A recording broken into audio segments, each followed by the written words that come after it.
నమస్తే అండి, నా పేరు Lavanya. Welcome back to Bhimavaram special kitchen. ఈ వీడియోలో నేను మీకు వెజిటేబుల్ క్లియర్ సూప్ని ఎలా ప్రిపేర్ చేసుకోవాలో చూపిస్తున్నానండి. ఈ వెజిటేబుల్ క్లియర్ సూప్ చిన్న పిల్లల దగ్గర నుంచి ముసలి వాళ్ళ వరకు కూడా ఎవరైనా తాగొచ్చు. చాలా హెల్దీ అండ్ ఎవరు చేసుకోవడం కూడా చాలా ఈజీ ప్రాసెస్ అండి. మరి దీని ప్రాసెస్ ఏంటో చూసేద్దామా.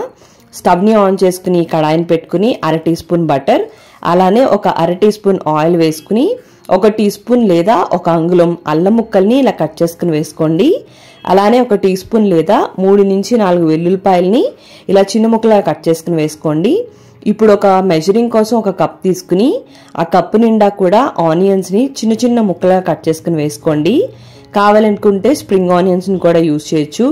ఈ ఆనియన్స్ జస్ట్ ట్రాన్స్పరెంట్గా అయ్యేంత వరకు వేయించుకుంటే సరిపోతుంది. ఎటువంటి కలర్ అయితే రావాల్సిన లేదు. ఇలా వేగిన తర్వాత ఇప్పుడు ఆనియన్స్ తీసుకున్న కప్తోనే 1 కప్పు క్యాబేజీ ముక్కలు, అలానే 1 కప్పు బీన్స్ ముక్కలు, అలానే 1 కప్పు కాలీఫ్లవర్ ముక్కలు, అలానే 1 కప్పు క్యాప్సికమ్ ముక్కలు, అలానే 1 కప్పు క్యారెట్ ముక్కలు కూడా వేసుకోండి. ఇవే వేసుకోవాలని ఏం లేదు, మీ దగ్గర ఉన్న వెజిటేబుల్స్ ఏవైనా కూడా వేసుకోవచ్చు. బ్రోకలీ, మష్రూమ్స్ లాంటివి కూడా వేసుకోవచ్చు. అలానే 1 ముప్పావు టీ స్పూన్ ఉప్పు వేసుకుని ఇదంతా కలిసేలా కలుపుకుని హై ఫ్లేమ్లో పెట్టుకుని 2 నిమిషాల పాటు మగ్గించుకోండి. అంతకన్నా ఎక్కువసేపు ఏం అవసరం లేదండి. మరి బెండకాయలు, దొండకాయలు లాంటివి కాకుండా సూప్ యూజ్ అయ్యేలాగా వేసుకోండి. 2 నిమిషాలు అయిన తర్వాత మూత తీసుకుని మరొకసారి అటు ఇటు కలిపేసుకోండి. ఇప్పుడు దీంట్లోకి ఒక 7 కప్పులు వాటర్ని పోసుకోండి. అంటే మనం ఆనియన్స్తో కలిపి 6 కప్పులు వెజిటేబుల్స్ వేసాం కదా, సో వాటికి సమానంగా వేసుకుని మరొక కప్పు వేసుకోండి. ఇప్పుడు ఇదంతా కలిసేలా కలుపుకోండి. కన్సిస్టెన్సీ అయితే ఈ విధంగా ఉండాలనే విషయం గుర్తుంచుకోండి. దీంట్లో మనం ఎటువంటి పిండ్లు ఏమీ వేయమండి. ఇప్పుడు దీన్ని హై ఫ్లేమ్లో పెట్టుకుని ఈ వాటర్ అంతా కూడా మరగనివ్వండి. ఈ విధంగా వాటర్ మరగడం స్టార్ట్ అయిన తర్వాత ఫ్లేమ్ని మీడియం ఫ్లేమ్లోకి టర్న్ చేసుకుని దీనిని మూత పెట్టుకుని 10 నుంచి 12 నిమిషాల వరకు కూడా మరగనివ్వండి. ఇలా మరుగుతున్నప్పుడే దీంట్లోకి 1/4 టీ స్పూన్ అంతా మిరియాల పొడిని కూడా వేసేసుకోండి.